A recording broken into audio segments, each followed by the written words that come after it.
estudiando los 10 mandamientos y ahí ustedes tienen en su bosquejo la verdad y la verdad principal. Y lo que no quiero hacer es confundir, ¿no? En lo que estamos estudiando los mandamientos y lo que ahí en la verdad principal dice y lo que vamos a estar viendo hoy día. En la verdad principal dice, entender mi nueva identidad en Cristo me libera de la esclavitud de la ley y me permite vivir en la libertad que tenemos en Cristo para servir y amar a Dios. Y digo eso en el sentido de que estamos viendo los mandamientos y normalmente las personas normalmente no creyentes, no cristianas, compran, digamos, un cuadro de los 10 mandamientos y lo ponen en su casa, ¿no? Y lo ven como una norma de vida, ¿no? Es como decir, la vida se trata de tratar de cumplir estos mandamientos, ¿no? Y se esfuerzan en toda su vida en tratar de vivir o cumplir los 10 mandamientos, ¿no? No matarás, no tendrás imágenes, y se ponen meta tras meta tras eso. Entonces, en ese sentido, es como la persona secular mira los 10 mandamientos, ¿no? Y de hecho, algunas personas alguna vez dijeron que para ellos ser un cristiano es cumplir los 10 mandamientos, ¿no? Cumplir los 10 mandamientos. Y yo creo que a medida que vamos a ir avanzando en lo que estamos estudiando en los 10 mandamientos, vamos a entender para qué sirven los 10 mandamientos o en qué sentido nosotros debemos observar los 10 mandamientos. Entonces este versículo va a hablar acerca de la ley, pero un poquito más amplia de los 10 mandamientos, pero no es la intención de confundir o decir que ya no debemos ser libres, como dice en la verdad principal, ya somos libres de la ley. No quiero que se pueda pensar así, pero lo voy a explicar un poquito mejor para que así no se pueda entender. Gálatas 2:20. Estamos en la lectura, con este plan de lectura en Gálatas, y hemos pasado por este versículo que es muy conocido. Yo creo, no sé ustedes, pero en Oanza otra vez, cuando estuvimos en Oanza, hemos memorizado este versículo, así como Juan 3:16, los que estuvimos ahí en Oanza, en la iglesia. Y a menudo una de las cosas que pasa, igual como en Juan 3:16, cuando uno memoriza un versículo es, ¿entiendes el versículo? ¿No? Y me hice esa pregunta al pensar en este versículo que es Gálatas 2:20, aunque aquí en la Biblia de las Américas lo dice un poquito diferente a la Biblia Reina Valera conforme a lo que memorizamos, ¿no? En la Reina Valera dice, con Cristo en la cruz estoy, ya no vivo yo, mas Cristo vive en mí, ¿no? Y lo que ahora lo vivo en la carne, lo vivo en la fe del Hijo de Dios, el cual me amó y se entregó a sí mismo por mí. Y aquí en la Biblia de las Américas dice, con Cristo he sido crucificado y ya no soy yo el que vive, sino que Cristo vive en mí. Y la vida que ahora vivo en la carne, la vivo por fe en el Hijo de Dios, el cual me amó y se entregó a sí mismo por mí. Y hasta parece un trabalenguas, ¿no? Voy a poner de manera intencional los pronombres en este versículo para que noten cuántas veces repite. Y hasta parece que uno está vivo, está muerto, está vivo o está muerto, o quién está viviendo. Dice, por ejemplo, le vamos a poner pronombres a ese versículo y algunos ya se sobreentienden, pero de manera explícita lo vamos a hacer. Con Cristo yo estoy juntamente crucificado y ya no vivo yo, mas Cristo vive en mí, y lo que ahora yo vivo en la carne, yo lo vivo en la fe del Hijo de Dios, el cual me amó y se entregó a sí mismo por mí. 7 pronombres en un solo versículo. Y bueno, una de las cosas, obviamente, cuando uno es niño o cuando uno memoriza, también tiene un plan de memorización, es que a veces no puedes memorizar entendiendo el contexto de lo que estás memorizando y dices, ya no vivo yo, Cristo vive en mí, con Cristo estoy muerto, y uno se pone a pensar, ¿cómo es eso? O sea, lo he memorizado, pero lo entiendo. Y para ser honesto, estas semanas, habían varias cosas en este versículo que cuando uno rápido lo mira, dice, sí se entiende fácilmente. Ahí claramente dice, ya hemos muerto, Cristo vive en mí, yo ya no vivo, Él vive a lo que ahora vivo. Pero ahí fácilmente viendo rápidamente el versículo no se puede decir, porque dice yo ya no vivo y después dice y lo que ahora vivo. Entonces uno dice, ¿vives o no vives? ¿Estás vivo o estás muerto? ¿No? Hay varias cosas así que rápidamente pueden venir en este versículo. Y es mi intención en esta mañana estudiar este versículo y en su contexto. No es tan larga esta carta a los Gálatas, 6 capítulos, y entender por qué Pablo dijo este versículo, ¿no? Y de hecho hay hasta canciones de este versículo, ¿no? Hay muchas canciones de este versículo, pero otra vez la pregunta es, ¿entendemos este versículo? Yo en lo especial no entendía en todo, y fue muy bueno entender en su contexto qué significa morir, qué significa vivir, qué significa Cristo dentro de nosotros y todo eso. Entonces, vamos a comenzar. Ahí ustedes tienen su bosquejo, 3 encabezados sencillos: mi viejo yo y su manera de vivir.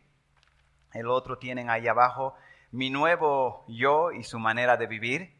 Y el último tienen la motivación que impulsa esta nueva vida. Y el título que tenemos es Mi nueva vida en Cristo. Estaba pensando en ese devocional que años atrás se usaba, unas fotocopias con el cual yo conocí un discipulado que se llamaba así, Nueva Vida en Cristo, ¿no? Y creo que lo han sacado, vamos a ver, de 2 Corintios, donde dice que las cosas viejas ya han pasado y aquí son todas nuevas. Pensaba en eso y pensaba en esto.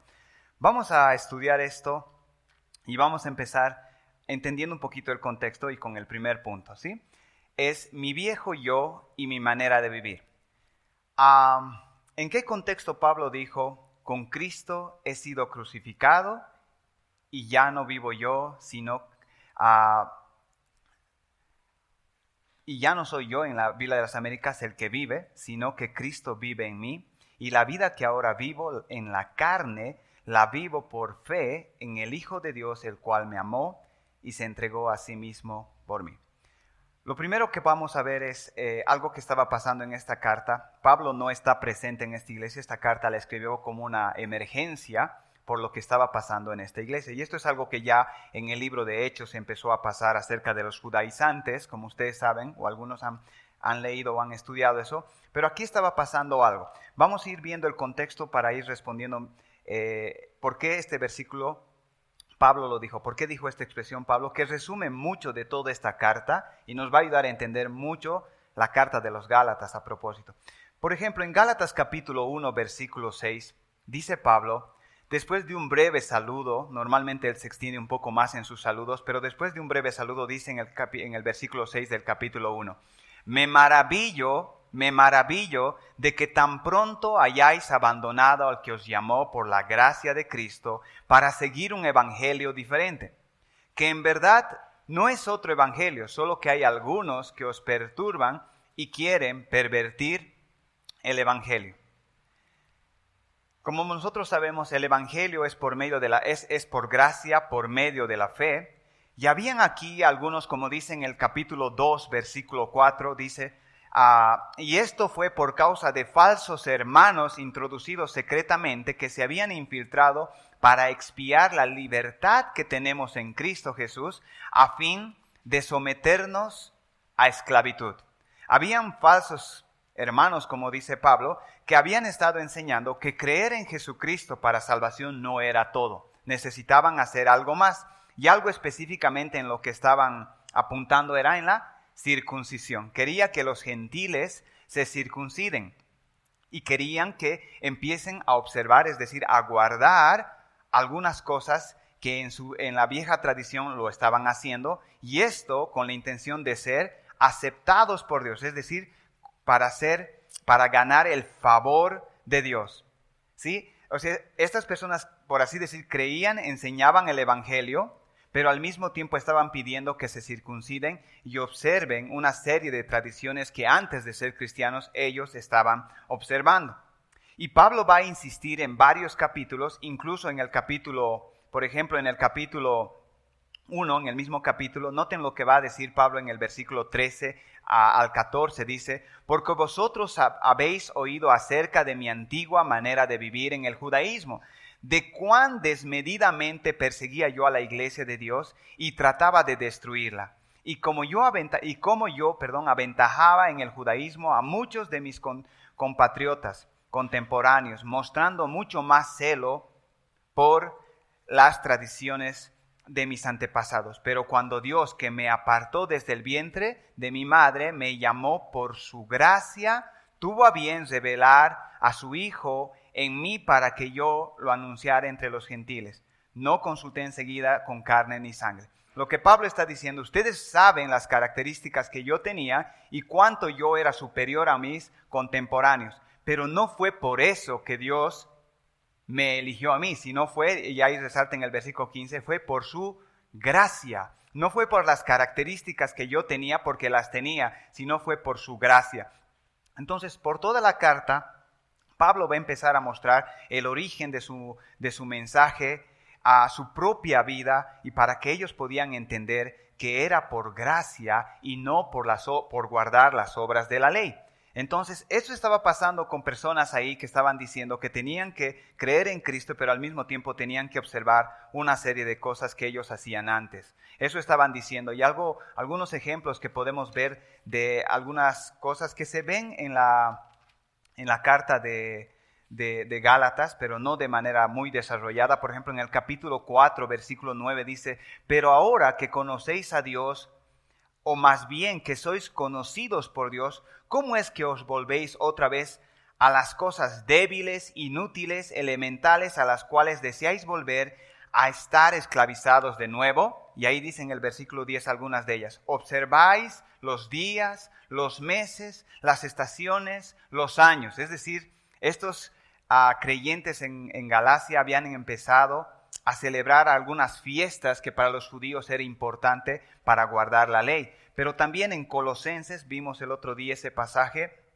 en Colosenses capítulo 2, versículo 20, hay unos ejemplos más específicos de lo que ellos estaban haciendo. ¿Sí? En Colosenses 2, versículo 20 en adelante dice, si habéis muerto con Cristo a los principios elementales del mundo, ¿por qué, como si aún vivieras en el mundo, os sometéis a preceptos tales como no manipules, no gustes, no toques, todas las cuales se refieren a cosas destinadas a perecer con el uso, según los preceptos y las enseñanzas de los hombres?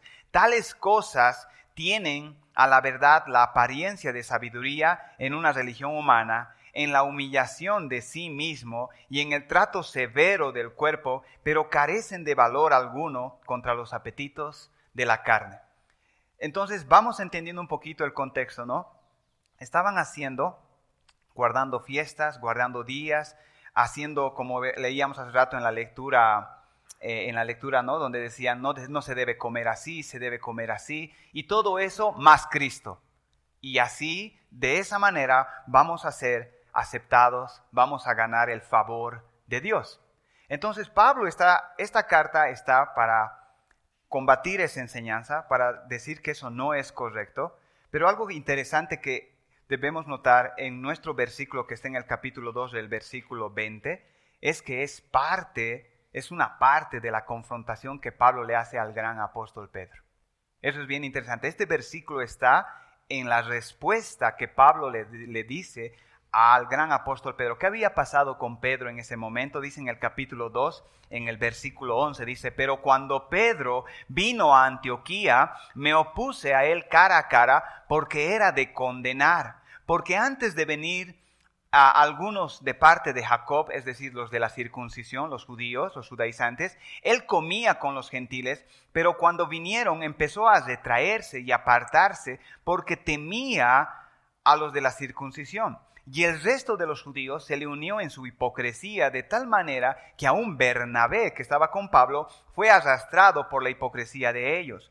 Pero cuando vi que no andaban con rectitud en cuanto a la verdad del evangelio, dije a Pedro delante de todos, si tú siendo judío vives como los gentiles y no como judíos, ¿por qué obligas a los gentiles a vivir como judíos?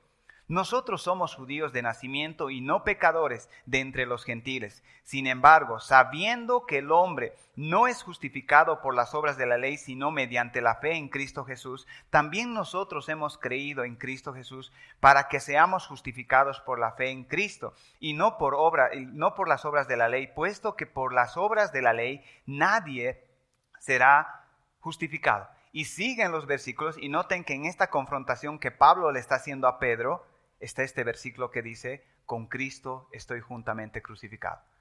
Pedro había olvidado algo, y no solo Pedro, como dice ahí, muchos de los judíos y aún Bernabé, habían empezado a actuar de esa manera. Y nosotros en Hechos capítulo 11 entendemos lo que Pedro estaba haciendo. En Hechos capítulo 11 dice que Pedro le llaman la atención a Pedro porque había comido con gentiles y un judío no podía juntarse y menos a comer con un gentil a no ser que el gentil se circuncide.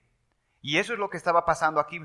Pedro estaba con los gentiles, empezaron a llegar los judíos y Pedro empezó a apartarse de ellos por temor a lo que iban a decir. Y los otros le siguieron y aún Bernabé. Y entonces Pablo lo tiene que confrontar y parte de esa confrontación es este versículo que nosotros estamos estudiando en Gálatas 2:20. Entonces, y otra cosa también que podemos ver antes de entrar a este versículo es, si a Pedro le pasó esto, eso quiere decir que a nosotros también nos puede pasar.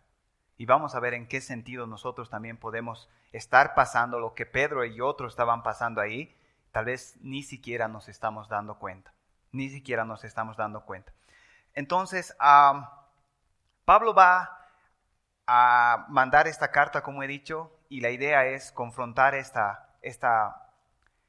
este problema, este pecado que estaban enseñando. Y Pablo va a llegar a un punto a decirles a ellos que si ellos estaban empezando a guardar la ley aparte de Cristo o con Cristo más la ley, ellos tenían que hacerlo como dice en Gálatas capítulo 3, versículo 10, dice, porque todos los que son de las obras de la ley están bajo maldición, pues escrito está, maldito todo el que no permanece en todas las cosas escritas en el libro de la ley para hacerlas. Es decir, llegó a un punto Pablo de decirles, si ustedes quieren seguir haciendo eso, pues ustedes tienen que hacerlo, tienen que cumplir no solo estas cosas, sino tienen que hacerlo todo. Porque si no lo hacen todo, entonces están bajo maldición. Entonces Pablo ya va a usar términos muy fuertes, porque realmente, como vamos a ver, esto realmente es destructivo, no solo para no creyentes, sino obviamente también para creyentes en el contexto que estamos viendo. ¿Sí? Entonces esto había afectado, como hemos visto, a líderes de la iglesia, estaba afectando a toda la iglesia, las personas estaban empezando a hacer estas cosas. Y Pablo empieza a hablar sobre esto. Ahora, nuestro versículo es Gálatas 2:20, pero para entender un poquito el contexto en el que está este versículo es necesario explicar eso. Ahora, Pablo les está haciendo recuerdo de algo a ellos. Y una pregunta para nosotros es, ¿cómo podemos vivir sin estar esclavizados por la ley y al mismo tiempo siendo justos delante de Dios?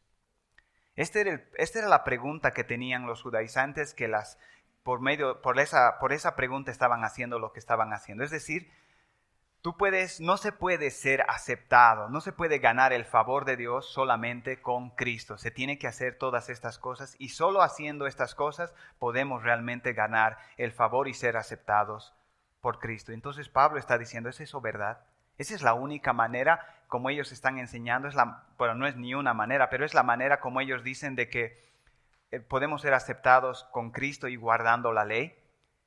Y la respuesta a esto, Pablo dice en el capítulo 4 de Gálatas, capítulo 4 dice, pero cuando vino la plenitud del tiempo, Dios envió a su Hijo, nacido de mujer, nacido bajo la ley, a fin de que redimiera a los que estaban bajo de la ley, para que recibiéramos la adopción de hijos. Versículo 6, y porque sois hijos de Dios, ha enviado su Espíritu de su Hijo a nuestros corazones clamando, Abba Padre. Y el versículo 7 dice, por tanto ya no sois o ya no eres esclavo o siervo, sino hijo. Y si hijo, también heredero por medio de Dios.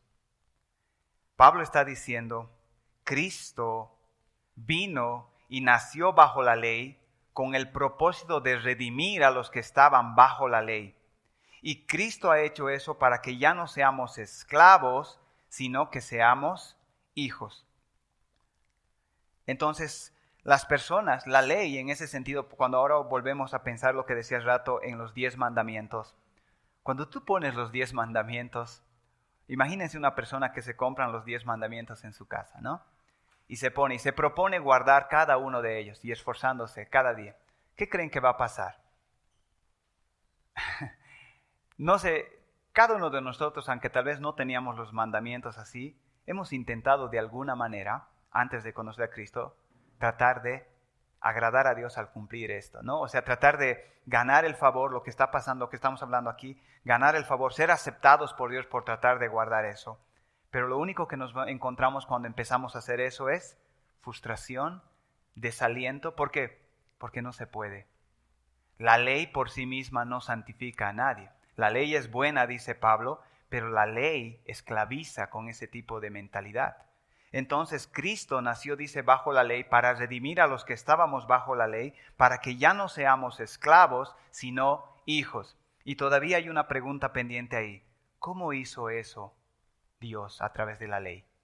Y ahí es exactamente donde empieza nuestro versículo que hoy día vamos a estudiar. ¿Cómo es que Dios nos ha hecho hijos y hemos dejado de ser esclavos? Obviamente por ahí dice porque Cristo nació bajo la ley y nos redimió a los que estábamos bajo la ley. Pero la respuesta que Pablo está planteando ahí con la obra de Cristo, ahora se va a entender mejor en el versículo que vamos a estudiar, Gálatas 2, 20 desde el 19 dice: por medio de la ley yo morí a la ley, a fin de vivir para Dios. Con Cristo he sido crucificado. Con Cristo he sido crucificado. Ellos necesitaban entender y recordar algunas cosas que pasó con ellos en cuanto al Evangelio. Cuando Cristo murió, Pablo les está diciendo, yo también morí ahí. Y esto es algo interesante lo que Pablo está diciendo acá. Con Cristo he sido crucificado. En la Reina Valera dice, con Cristo en la cruz estoy. Pablo dice, cuando Cristo murió, yo también morí allí. Y la idea es, hermanos, que cuando uno por la fe que profesa en Jesucristo, se hace como una unión entre el creyente y Cristo, y su muerte ha venido a ser mi muerte. Y ahí abajo explica Pablo en el versículo 20, dice, y lo que ahora dice el versículo 20, la vivo por fe en el Hijo de Dios, el cual me amó y se entregó a sí mismo por mí. Cristo era inocente y como inocente él no merecía la muerte que sufrió, pero su muerte fue sustituta y en ese sentido su muerte fue mi muerte.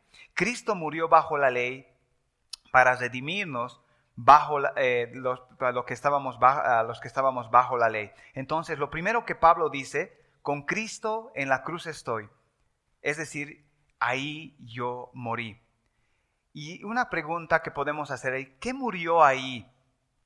Y también Gálatas explica en otros capítulos y versos, y también Romanos 6, que es como el comentario de Gálatas, Romanos 6, explica lo que realmente en esa cruz murió.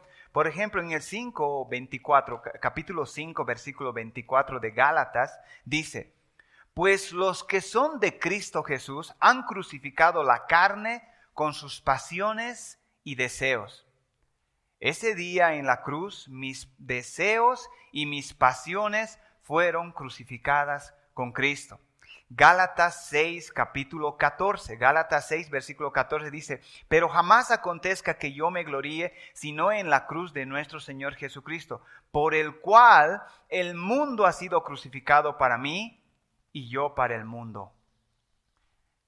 Ahí podemos ver acerca de que Pablo está diciendo, ya no somos esclavos de este mundo.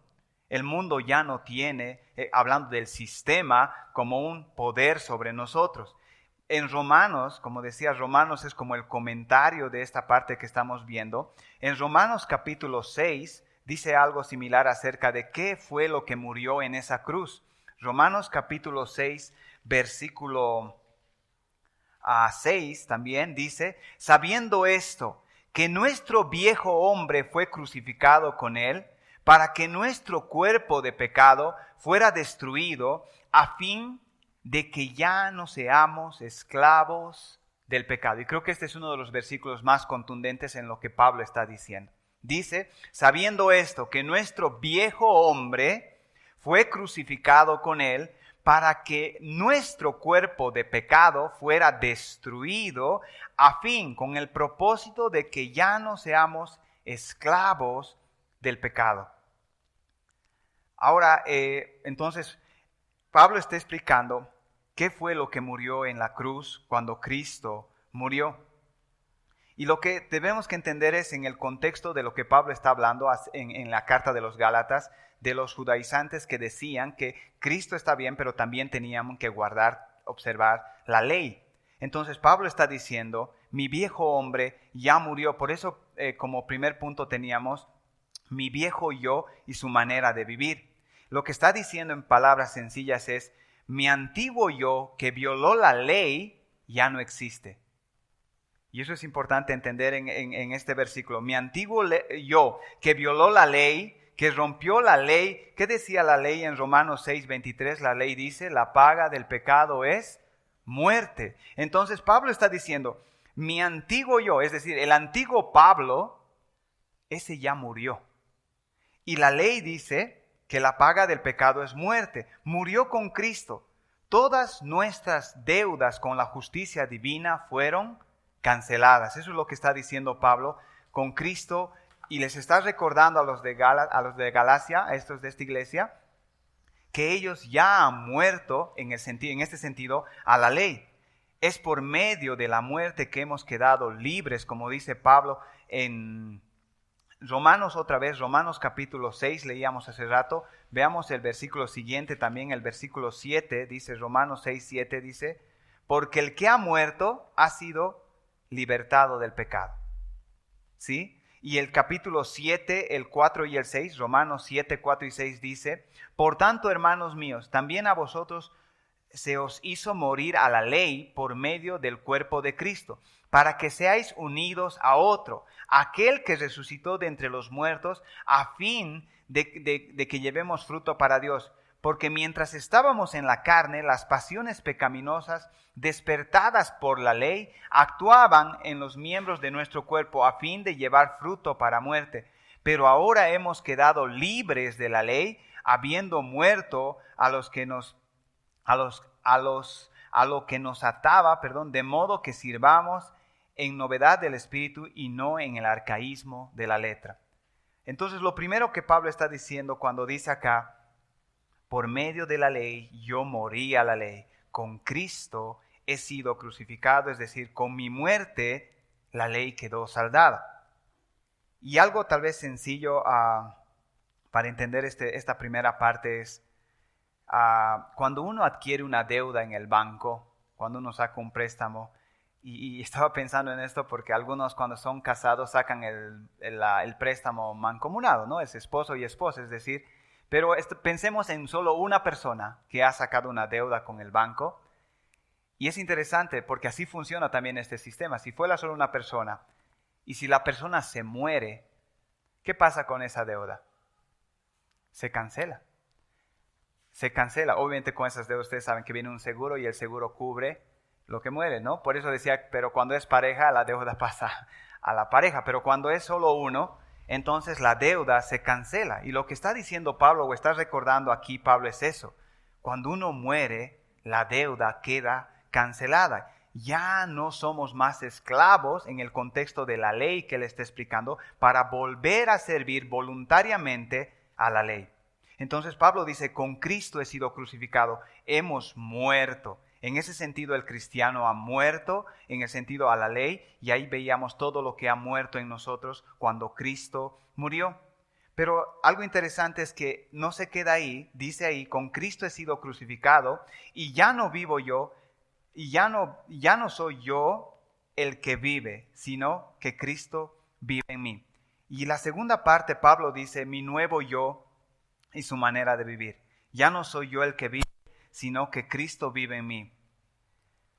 Algo interesante que nosotros podemos ver en este solo versículo es el Evangelio y lo que implica el Evangelio. Dice, cuando Cristo murió, yo morí y fui sepultado con Él. Pero cuando Cristo se resucitó de los muertos, yo también me levanté con Él. Cuando Cristo se levantó, yo me levanté con Él y mi nuevo yo también se levantó con Él.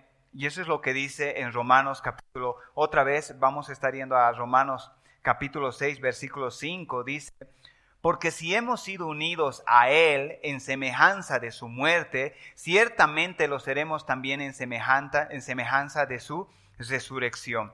Cristo murió y se levantó, y yo me levanté con Él. Él vino, y algo interesante acá, dice, y ya no soy yo el que vive, sino que Cristo vive en mí. Él vino a hacer su morada, dice, en nosotros a través, en Gálatas capítulo 4, versículo 6, dice, ¿cómo es que Cristo vino a hacer su morada en nosotros? Gálatas capítulo 4, 6 dice, y porque sois hijos, Dios ha enviado el Espíritu de su Hijo a nuestros corazones, clamando, Abba Padre. Entonces, por medio de su Espíritu, Cristo ha venido a morar en nosotros. Pero no solo ha venido a morar, sino que dice, ahora es Cristo que gobierna nuestras vidas y Él está viviendo su vida en nosotros y a través de nosotros. Y algo interesante acá que podemos ver es lo siguiente. Dice, ya no vivo yo, sino, perdón hermanos, sino Cristo vive en mí. ¿Sí?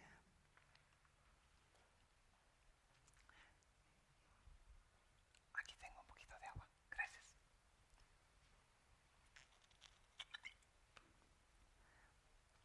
Dice, ya no soy yo el que vivo, sino Cristo vive en mí. Y algo que estaba pensando en esto.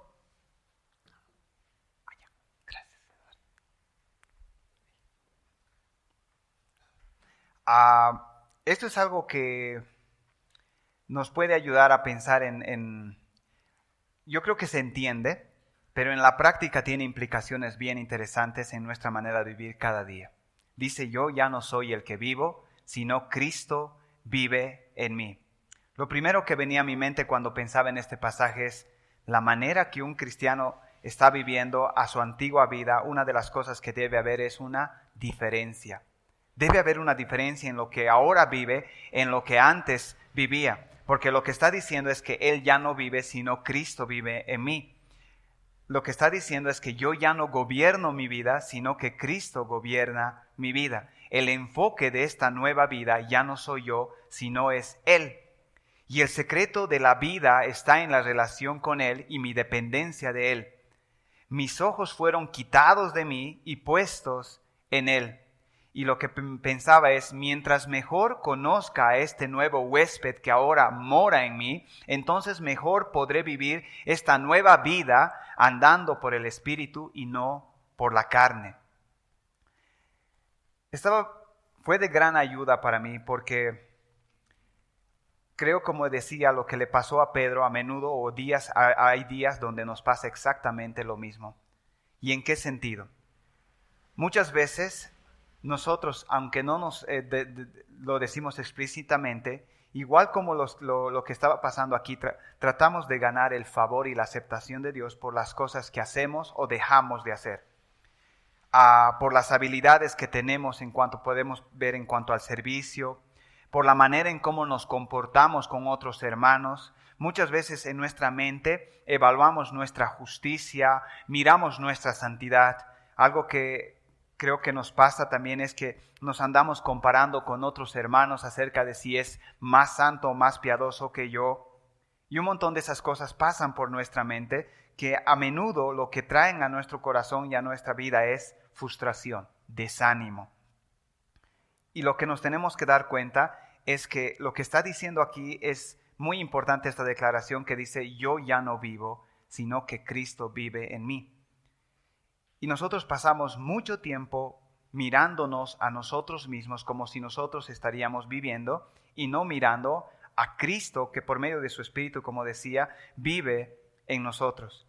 Entonces lo que decía hace rato, el punto ya no está en mirarnos a nosotros, sino en mirar a Cristo y pensar acerca de quién es Cristo y qué es Él, qué significa su vida. Por ejemplo, en vez de pensar la relación o nuestra devoción a Dios, cuán piadosos, cuán santos, nosotros tenemos que meditar a menudo su relación de Él con su Padre, su santidad de Él con su Padre, su justicia de Él con su Padre. Entonces estaba pensando en esto porque a menudo, como decía, me he encontrado muy frustrado y muy desanimado y he tratado de pensar por qué a veces estamos así o por qué andamos así y me he dado cuenta que porque muchas veces Ustedes cuando leemos en el Antiguo Testamento, cuando dice si haces bien, Dios te bendice, si haces mal, Dios te maldice. Ese tipo de pensamiento a menudo está actuando en nosotros. Si no nos portamos bien y nosotros mismos le decimos a nuestra conciencia que Dios debe estar complacido con nosotros por lo que estamos haciendo. Hacemos cosas malas y entonces nosotros mismos no nos sentimos aceptados o parece que no hemos ganado el favor de Dios. Entonces lo que estaba pasando, lo que nos pasa, mejor dicho, en nuestras conciencias, es algo similar a lo que aquí estaba pasando con estos cristianos, de que estaban tratando de ganar la aceptación de Dios por las cosas que estaban haciendo o las cosas que estaban dejando de hacer. Y cuando entendí esto, aunque es más difícil creo de explicarlo a veces, de vivirlo, había había descanso, había tranquilidad, ¿no? Ya no tenía que estar todo el tiempo pensando en que si estoy haciendo esto, si estoy mejorando en esto, si estoy mejor en esto, porque es una lucha constante en tu vida y todo el tiempo tu cabeza, o al menos tu conciencia, no te deja tranquilo y no se vive bien la vida así. Y me daba cuenta que estaba exactamente como lo que estaba pasando acá y no entendía que mis ojos estaban puestas en mí y no en Cristo. No entendía que yo seguía queriendo vivir y ya no Cristo en mí. Y como vamos a ver, eso es imposible. Algo que es interesante que me di cuenta mientras estudiaba esto es que dice que el viejo hombre, es decir, el viejo Jaime, ya murió. Pero a menudo nosotros tratamos de vivir como nuestra vieja persona. Y eso acarrea sufrimiento, frustración, desánimo. ¿Saben por qué? Porque eso es imposible. Ya no se puede. Si eres un creyente verdadero, nunca más vas a volver a vivir como un esclavo. Y nosotros a menudo lo intentamos hacer, como he dicho, por muchas cosas que hacemos. A veces no sé exactamente cómo explicar cada cosa que nos pasa a nosotros, pero yo me daba cuenta que pasa mucho en mi vida y pensaba en que también creo que pasa en muchos cristianos de la misma manera, como decía hace rato, ¿no? Comparando nuestra santidad, pensando en otros hermanos, nosotros etiquetando, digamos, a algunos hermanos por lo que hacen o dejan de hacer según tal vez nuestros estándares o cosas así, y no se vive bien así, porque vives con muchos prejuicios, vives con muchos pensamientos en tu cabeza, y todo el tiempo tu cabeza tu conciencia está trabajando de que si haces bien, si haces mal, si Dios está agradado contigo, quiero usar la palabra mejor, te sientes aceptado, no, y todo el tiempo, y uno como que quiere parar de eso y decir, algo no está bien en mí. Y entonces nos damos cuenta, lo que está mal es que aquí dice, Cristo vive ahora en mí y ya no yo. Pero lo que está pasando es que yo estoy intentando nuevamente vivir mi vida y no Cristo en mí. Y eso es imposible si eres un creyente. Eso es lo que Pablo está diciendo, que ya no podemos volver a ser esclavos, aunque querramos intentarlo muchas veces. Y una pregunta para nosotros en esto es, ¿cuán consciente estás de que Cristo mora en ti?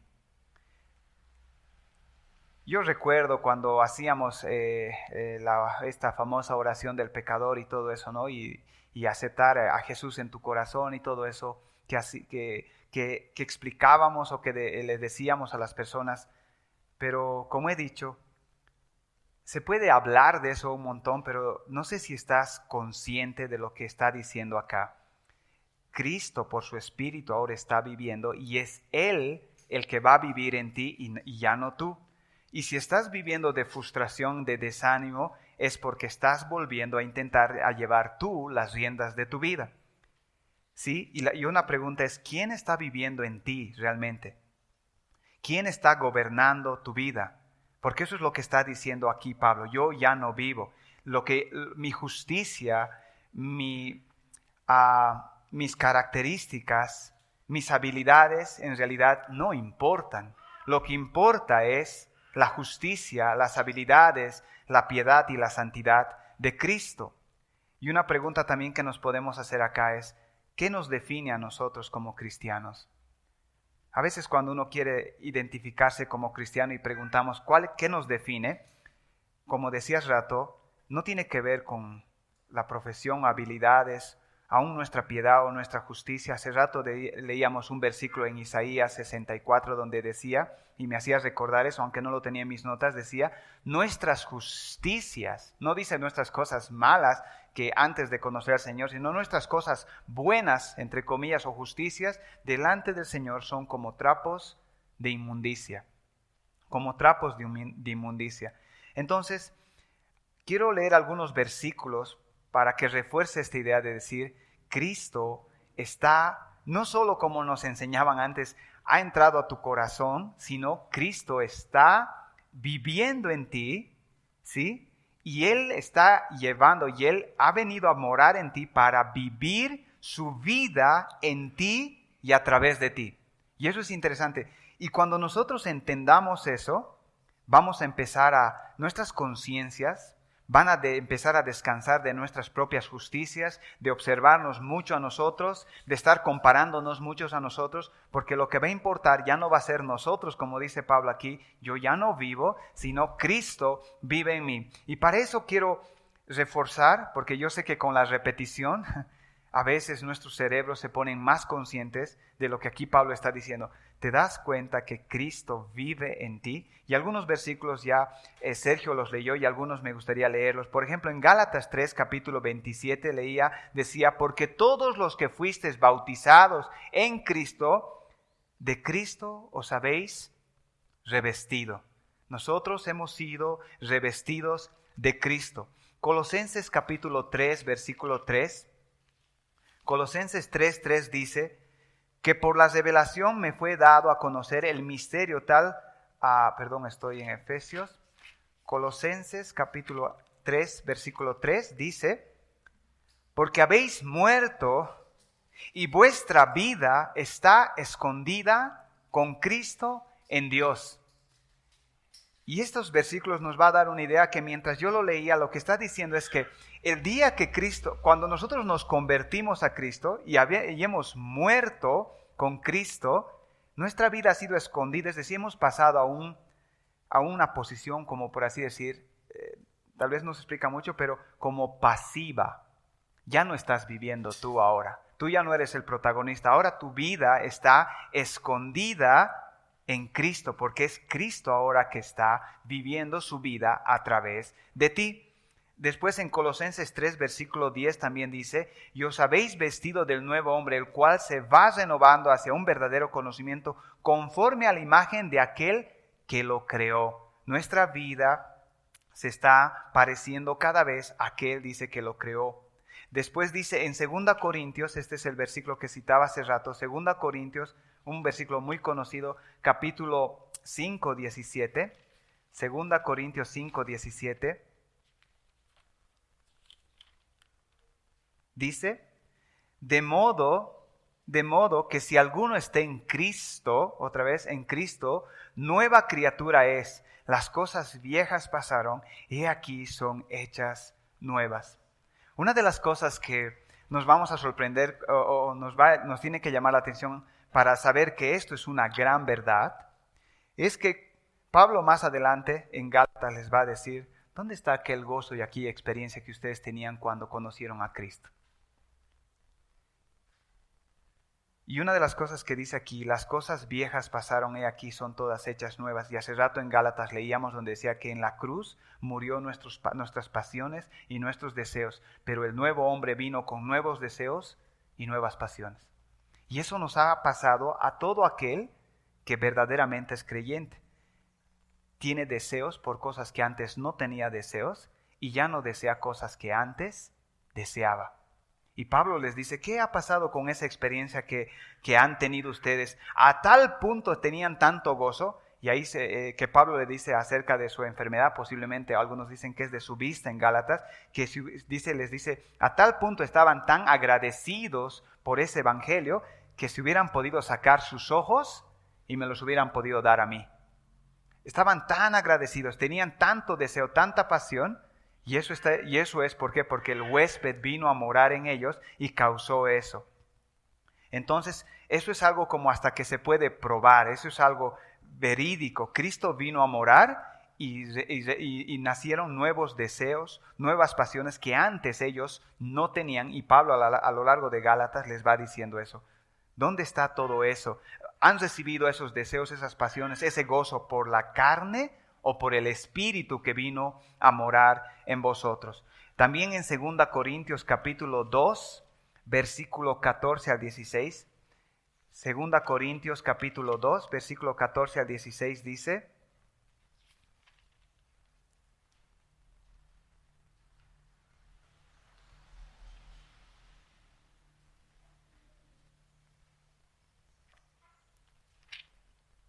creo que perdí la cita.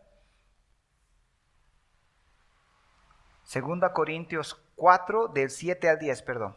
2 Corintios 4 del 7 al 10 dice: pero tenemos este tesoro en vasos de barro, para que la extraordinaria grandeza del poder sea de Dios y no de nosotros, afligidos en todo, pero no abatidos, perplejos, pero no desesperados, perseguidos, pero no abandonados, derribados, pero no destruidos, llevando siempre en el cuerpo por todas partes la muerte de Jesús, para que también la vida de Jesús se manifieste en nuestro cuerpo.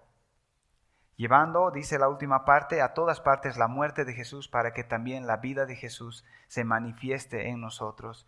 Y el texto que creo que perdí en Corintios estaba hablando acerca de que nosotros somos el aroma, la fragancia, ¿sí? En 2 Corintios, sí, está en 2 Corintios 2, está bien, del 14 adelante. Pero gracias a Dios, que en Cristo siempre nos lleva en triunfo y que por medio de nosotros manifiesta en todo lugar la fragancia de su conocimiento, porque fragante aroma de Cristo somos para Dios entre los que se salvan y entre los que se pierden. Para unos olor de muerte, para muerte, y para otros olor de vida para vida. Y para estas cosas, ¿quién está capacitado? Dice que somos el aroma, la fragancia. Las personas a través de nuestras vidas sienten la fragancia de Cristo que está viviendo en nosotros y por nosotros, ¿no? Entonces la idea que Pablo está diciendo, ya no vivo yo, sino Cristo vive en mí. La idea es que hemos venido a ser pasivos y ahora Cristo está gobernando nuestras vidas. Y por eso esa pregunta de decir, ¿estamos conscientes de que realmente Cristo está morando? Si nosotros estuviéramos conscientes día tras día de que Cristo está morando en nosotros, nosotros estaríamos muy atentos, como dice en hebreo, con nuestros ojos en Él, observando sus características, su justicia, para que nosotros no estemos observándonos todo el tiempo a nosotros como normalmente solemos hacer. Entonces, dice en Gálatas otra vez, con Cristo he sido crucificado, ya no vivo yo, sino que Cristo vive en mí.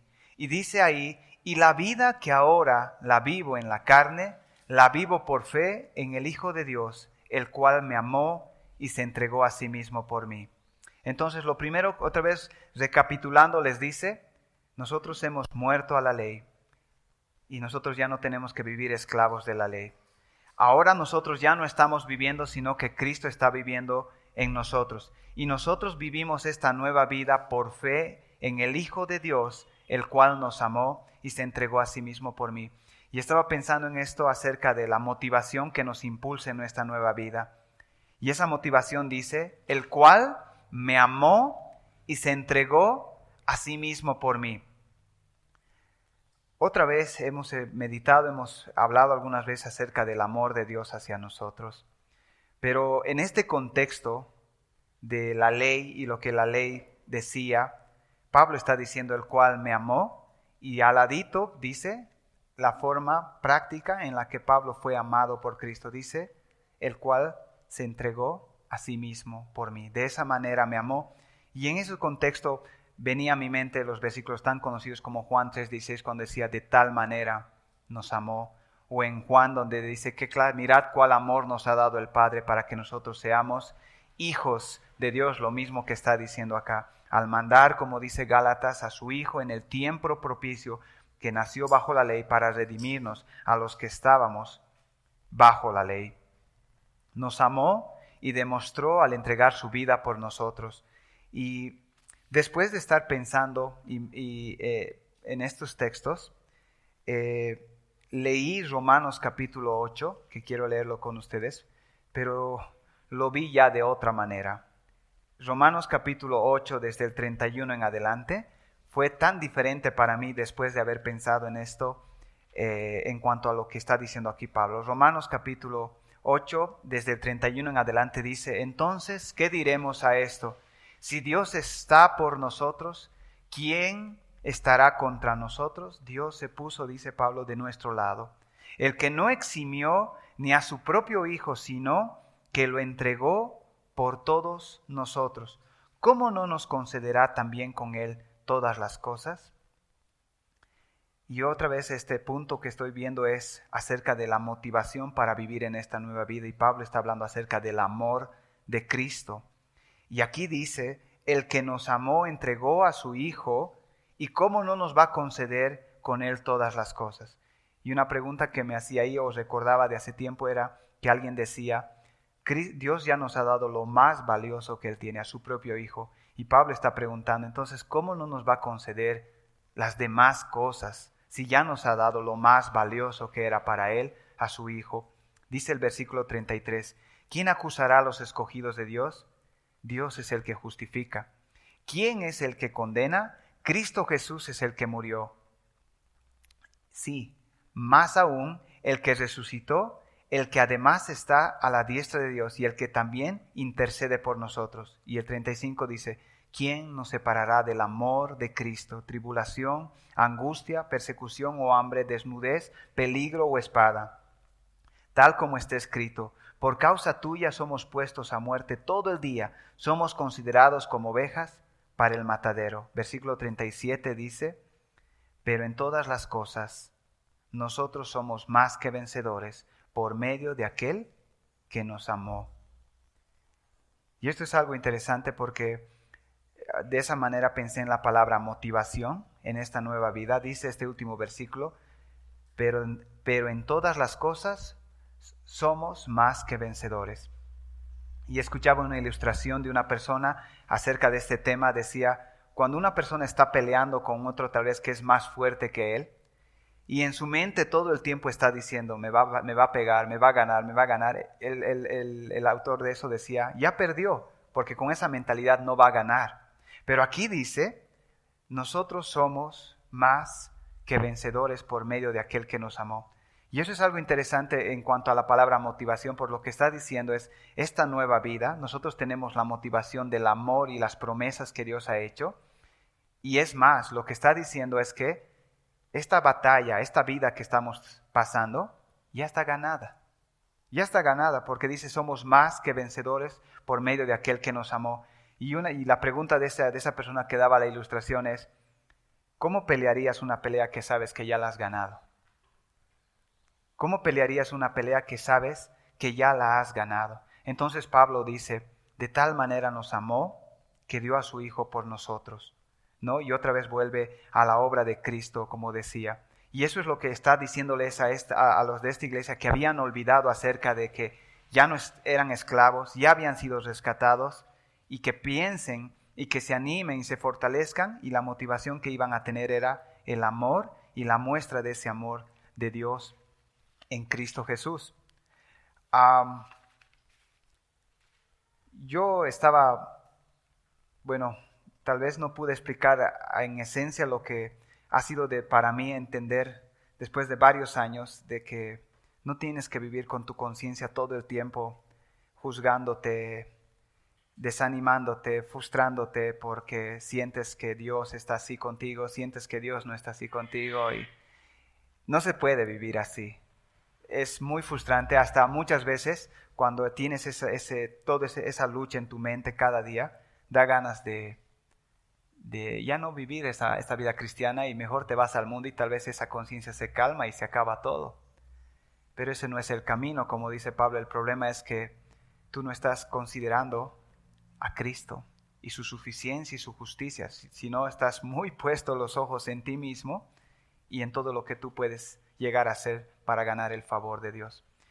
Y en esta semana, ya terminando en la aplicación, quiero leerles algo que Dios usó para hacerme pensar más en esto. Yo creo que cuando Dios nos enseña algo en su palabra, también lo usen a veces y en su providencia en un libro que al azar agarramos libros a veces. Voy a leer este libro, ¿no?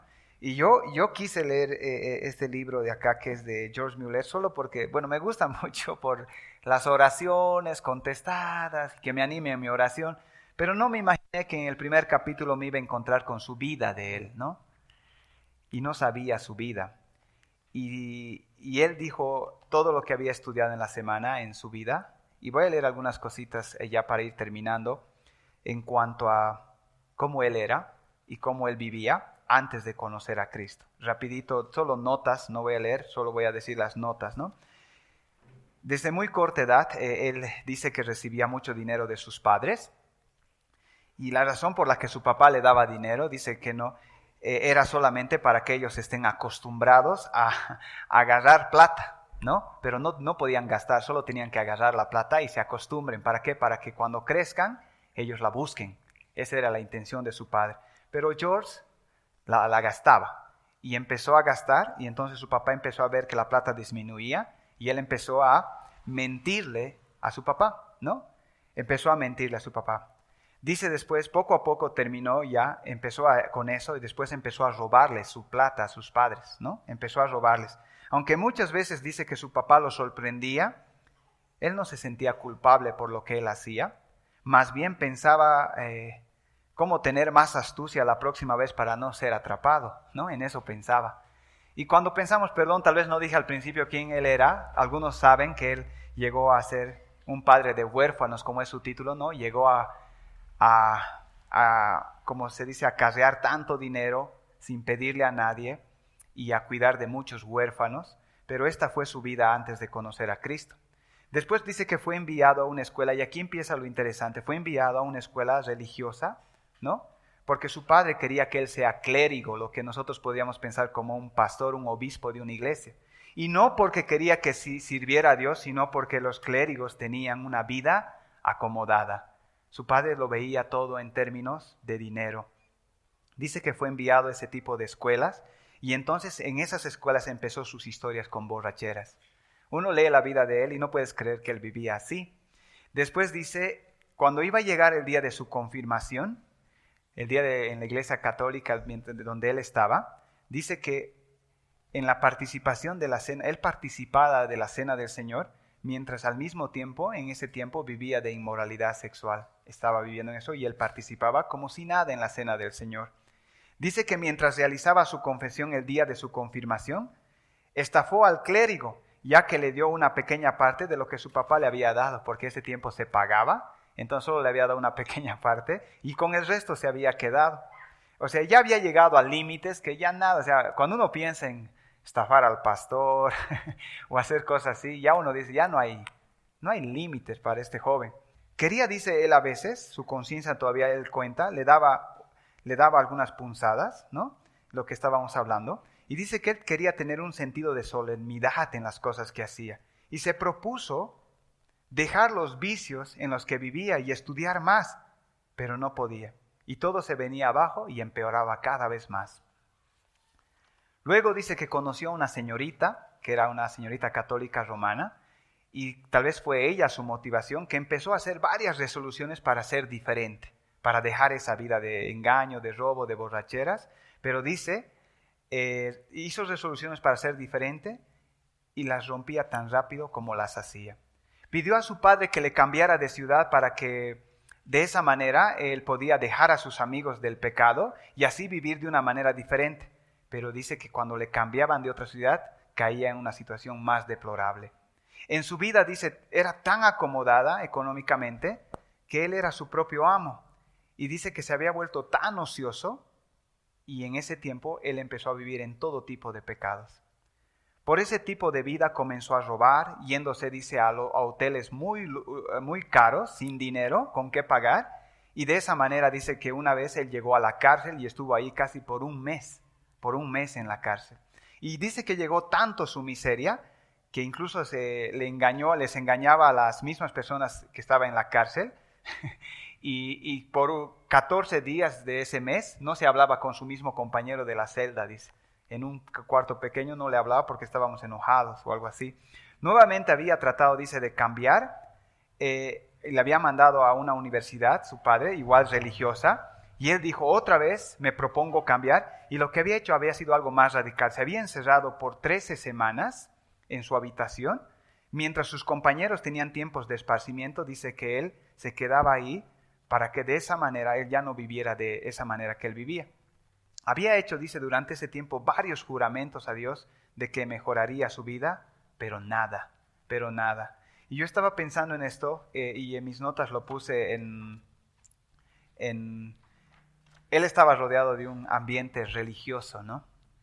Y algo que veo, o lo que me pasó también a mí un poco, es que cuando vas a unas iglesias evangélicas, voy a ponerlo así, y no se predica el evangelio verdadero, y solo viene la gente nueva y empiezan a cantar y empiezan a comportarse como hacen todos los que están dentro de esa iglesia, entonces esa persona sin el entendimiento del evangelio intenta tomar resoluciones de querer vivir como ellos, tal vez hay creyentes, pero empieza como él a tomar decisión tras decisión, ya no voy a hacer esto, y tiene frustración tras frustración, error tras error. Y obviamente los que somos creyentes entendemos por qué no podía cambiar a sí mismo, ¿no? Porque lo hacía en sus fuerzas y no lo hacía, y porque no conocía el evangelio, que es el Hijo de Dios, que es el único que podía cambiar su vida.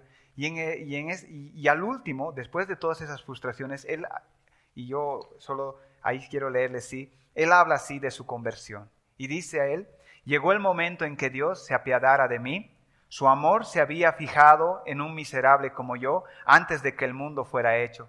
Por amor envió a su Hijo para pagar el castigo por mis pecados y a cumplir con la ley que yo había quebrantado innumerables veces.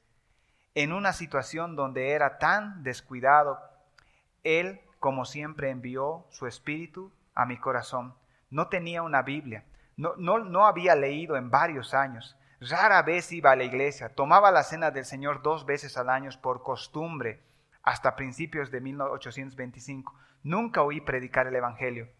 Nunca me había encontrado con una persona que me dijera que quería, con la ayuda de Dios, que yo viviera una vida conforme a las Sagradas Escrituras. En resumen, no tenía la menor idea de que había personas realmente diferentes a mí, excepto en importancia.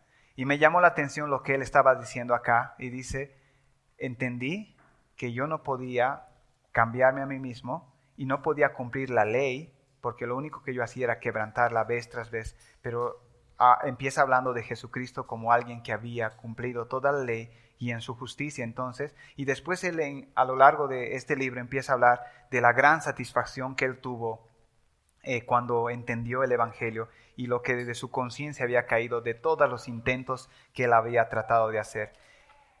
Y estaba pensando en personas que tal vez están acá en nuestra iglesia, que escuchan vez tras vez y pueden estar tomando estas mismas resoluciones, ¿no? Voy a mejorar, ya no voy a ser el mismo hombre, la misma mujer de siempre, y tienen fracaso tras fracaso, frustración tras frustración.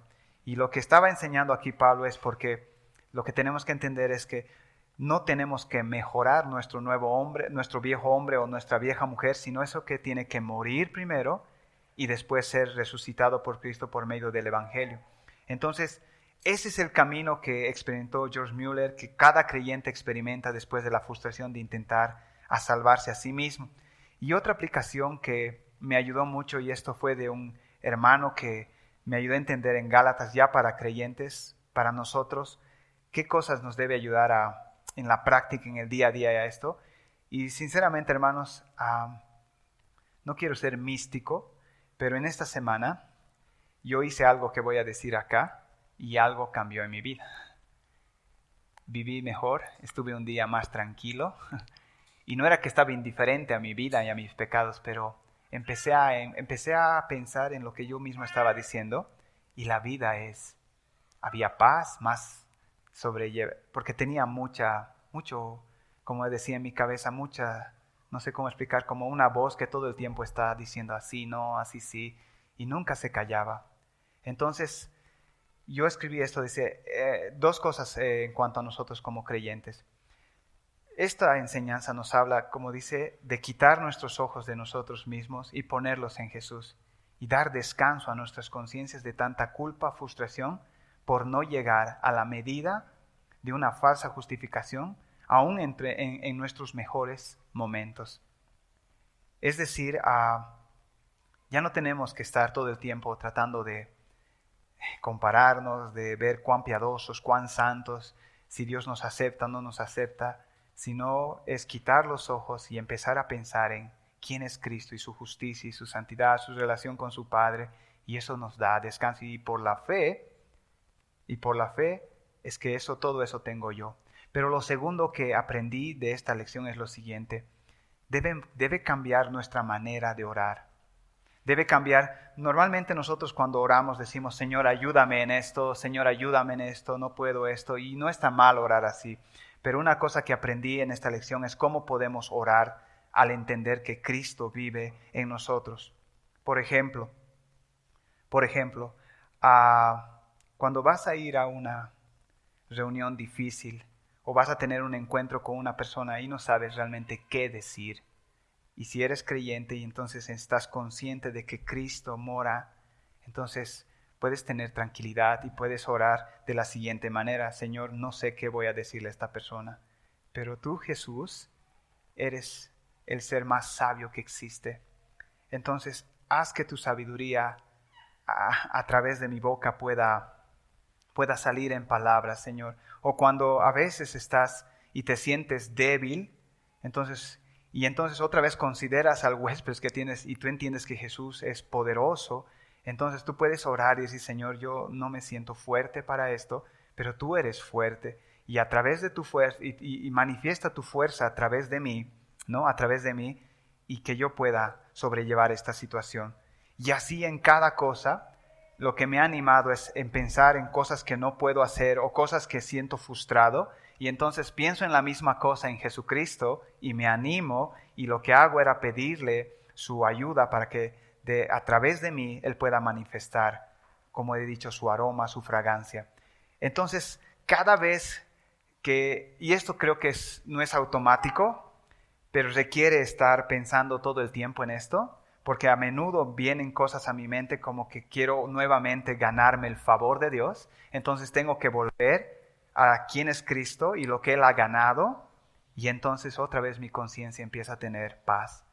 Y yo no sé si solo, como he dicho, tal vez no pasa a todos los creyentes lo mismo, pero a mí sí, y creo que es por el orgullo o el querer vivir en la carne, ¿no? Querer que por nuestros propios logros ser aceptados por Dios. Entonces eso solo trae frustración y desánimo y no se vive bien. Entonces he tenido mayor descanso, mayor victoria, y como he dicho en esta semana, pude orar de esa manera y he visto que Dios ha tomado más control de mi vida, y he empezado simplemente como a deslizarme en modo pasivo y en observar y en pensar en Él, y he empezado a hacer cosas que yo mismo me he dado cuenta que ha bajado la presión de mi cabeza que normalmente tenía, y me he dado cuenta era porque yo quiero tener el control, yo quiero vivir. Y entonces la idea de este versículo, otra vez termino, es: con Cristo estoy juntamente crucificado, yo ya no vivo, Cristo vive en mí, y lo que ahora vivo, lo vivo, como para decir, con fe en el Hijo de Dios, el cual me amó y se entregó a sí mismo por mí. Yo creo que la Santa Cena, lo que se habló hoy día, y hoy día esto más, quiero animarles a pensar en esto o a reestudiar Gálatas, porque, como he dicho, creo que a menudo nos pasa esto, el hecho de querer ser aceptados por nuestras propias obras delante de Dios. Y eso es algo que trae realmente paz, y una paz verdadera. Voy a orar, hermanos, para terminar. Señor, gracias por esta mañana, gracias por tu palabra. Y te pido, Señor, que tú obres aún en nuestra debilidad, en nuestra incapacidad muchas veces de poder transmitir tu palabra, de querer expresar las cosas que tú nos dices o que nos haces entender. Pero tú, Señor, tú eres capaz, tú eres sabio, y tú puedas obrar por medio de tu Espíritu también a mis hermanos, recordándoles estas verdades, para que ellos puedan también tener paz, realmente puedan poner sus ojos en Jesús, podamos dejar de vivir una vida legalista, comparándonos unos a otros, tratando de ver que somos mejores o peores que otros, aceptados, ganando tu favor. Señor, ayúdanos a realmente a volcar nuestros ojos en Cristo, a que nuestra relación con Cristo, Señor, crezca y que aún no pongamos nuestra confianza en nuestra relación contigo otra vez, Señor, sino realmente en ti, que descansemos de todo esto, Señor, y realmente podamos vivir en victoria, en paz, en alegría, en gozo, sabiendo, Señor, lo que tú has hecho y todas las promesas que tú has hecho también para el futuro, para nuestras vidas, Señor. Gracias por este versículo. Recuérdanoslo siempre, Señor, que eres tú el que está viviendo en nuestras vidas a través de nosotros y que la gente realmente pueda ver a Cristo en nuestras vidas. En su nombre oramos. Amén.